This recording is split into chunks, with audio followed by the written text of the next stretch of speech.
And so Harry is so much better on his own, and the evidence appears to keep adding up. Louise, is there more than... The digital world was so important to us is because my wife in 2018 was the most trolled person in the world.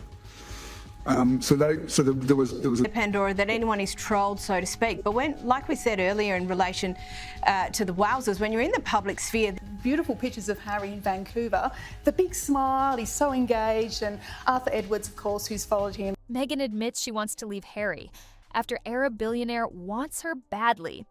Even in an era when headlines flare and fade in a heartbeat, that one shot across the planet like a flaming arrow the moment it hit the wires.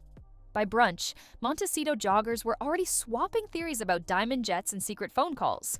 By sunset, bookmakers in London were adjusting odds on a royal split. Could the woman who turned fairy tale vows into streaming gold really be plotting an exit for a vault of Gulf treasure?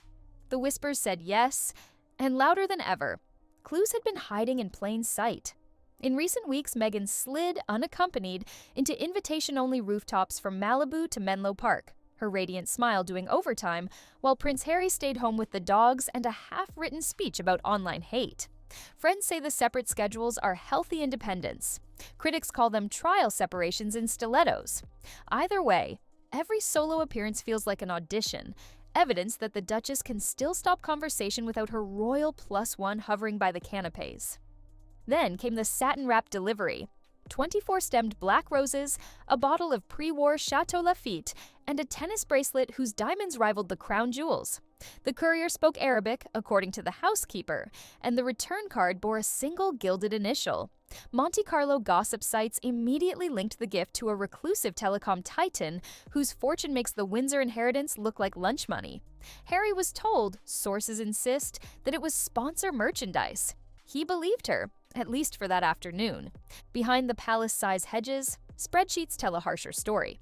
The Netflix docuseries plateaued, the Spotify podcast flatlined, and Archewell's expenses ballooned faster than its accolades. Independence, Meghan discovered, sends invoices in thick brown envelopes. Reinvention has always been her superpower. Actress, duchess, philanthropist, producer. But reinvention costs. An Arab billionaire doesn't merely promise yachts. He promises solvency. Private jets that double as studios, and a global foundation that could relaunch a faltering narrative with one glamorous ribbon cutting. To a strategist, that's oxygen. And right now, every breath counts double under Hollywood's unforgiving neon. Harry drifts like a dinghy behind a super yacht. Paparazzi lenses recently spotted him in Vancouver, grinning almost too hard while promoting adaptive sports. Inspiring, yes, but also conspicuously solo. The prince who once owned every room now looks like a motivational speaker with a famous surname. Close friends whisper that he retreats to a guest bungalow when the Montecito mansion feels crowded by staff and silence. He wants stability, Meghan wants altitude. Those goals, alas, fly separate flight paths. The turbulence is getting louder. Commentators agree the original plan was genius. Secure the title, harness global curiosity, pivot to Hollywood deals promising 9-figure dreams. But every dream has an expiry date, and the label on theirs now blinks crimson. Streaming executives privately grumble that the couple's brand is radioactive. Advertisers hate unpredictability. For Meghan, attaching her star to a mega-billionaire resets the chessboard overnight. For Harry, it resets his life back to square one, except this time the palace gates may not reopen. Exile once feels adventurous, twice feels tragic. Sources at a Cannes yacht soiree swear they saw Meghan seated beside that same Gulf magnate, the Mediterranean moon glinting off sapphire cufflinks. No cameras, no bodyguards within earshot, just two power players outlining philanthropic synergy. Observers caught the Duchess asking whether the foundation could guarantee her children's security and education indefinitely. An innocent question, or the opening clause of an exit contract? Nobody present doubted the stakes. The air, by one account, tasted of possibility and impending headlines. Back home, the mood turned Arctic. Harry is said to have asked about the bracelet after a staffer slipped and mentioned its insurance paperwork. Meghan allegedly deflected, then reminded him that curiosity once cost his mother her peace. Doors closed. Voices rose. A security guard heard someone say, "Some fairy tales crack when the crown is plastic." Hours later, Harry was photographed buying takeout alone, smile stapled on, eyes red-rimmed. Observers smelled the smoke even if they missed the fire. Fleet Street tabloids, sensing fresh blood, splashed mock divorce decrees across front pages. Yet legal insiders saw no filings, only strategic silence. The pattern feels familiar. Separate engagements, then separate residences, and finally separate futures, unless leverage brings concessions first. Every time Meghan appears without her ring, valuations spike. Every time Harry appears without Meghan, sympathy flows. Narrative is currency, and the couple now trade it like hedge fund sharks at closing bell. Meanwhile, the billionaire waits, knowing suspense itself fattens the eventual payday. Money, of course, is the silent witness to every whispered promise. That Montecito mortgage alone could purchase a castle in Sussex.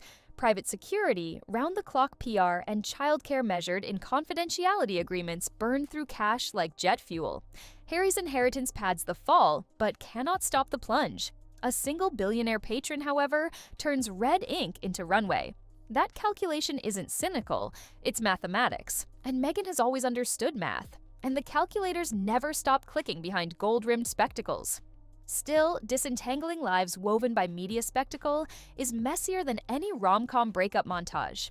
There are two small children whose accents already blur California sun with royal lineage. Harry may surrender titles, but he will not surrender bedtime stories. Custody headlines could turn a glamorous pivot into global scandal overnight, and advisors on both sides know it. Therefore, the choreography must be flawless. Soft launches, gentle statements, the illusion of mutual respect masking a tectonic split. One wrong step, and lawyers feast for years. Meanwhile, Harry dials former army mates late at night, swapping gallows humor about ration packs and simplicity. Some confidants predict a quiet return to British soil once the California illusion finally bursts. Others say his heart is chained to Pacific sunsets. Either way, he is a prince without a plot, watching his wife audition for a sequel that may not cast him. Even therapists struggle to script closure for a man whose childhood grief became public property.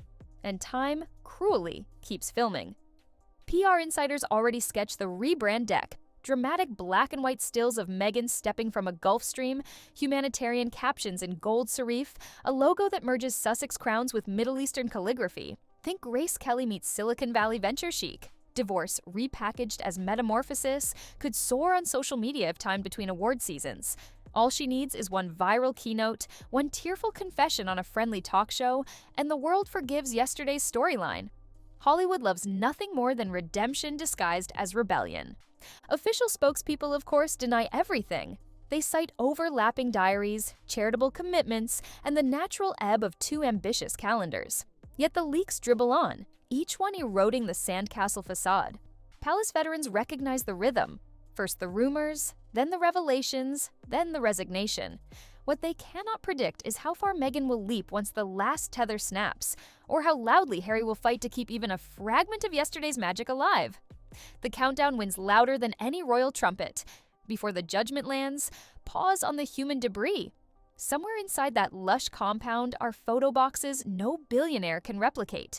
Archie's first wobbling steps, the day Lilibet tasted frosting, the secret anniversary dance nobody filmed. Leave those behind, and you leave behind a language only two people speak. But ambition and nostalgia seldom negotiate fair deals, and the clock rarely waits for sentiment. History is sacred, headlines are ravenous, and one must eventually devour the other. Across the Atlantic, a team of advisors prints dossier pages thicker than palace curtains, estimating Meghan's influence, calculating risk, drawing Venn diagrams of philanthropy and profit. A signature from their patron could unleash palaces made of light. His hesitation, though, would strand Meghan midair, neither royal nor mogul, suspended over the very void she once framed as freedom. Decision day may arrive disguised as an innocuous invite to a solar tech summit or a single curt text message. Billionaires prefer chess to checkers. So where are we right now in this glittering cliffhanger? On one side stands a woman whose capacity for self-reinvention rivals Silicon Valley's fastest pivots. On the other, a prince who bartered crowns for California only to watch the sunshine bleach his fairy tale. Between them glimmers a fortune measured in petrodollars and possibilities. No papers filed, no vows dissolved, just a hairline crack spreading with every camera flash. One more rumor, and the whole glass castle could shatter. History leans in, holding its breath. Because in the end, Fairy tales are business models, and business models mutate or die. If Meghan truly intends to trade a tarnished tiara for a billionaire's blank check, she will do it with the practiced poise of a woman who has rewritten her story before breakfast. And if Harry loses the one person for whom he renounced an entire kingdom, he may finally grasp that exile is heavier when carried alone. Stay tuned. The next headline could arrive before this sentence even reaches its final full stop.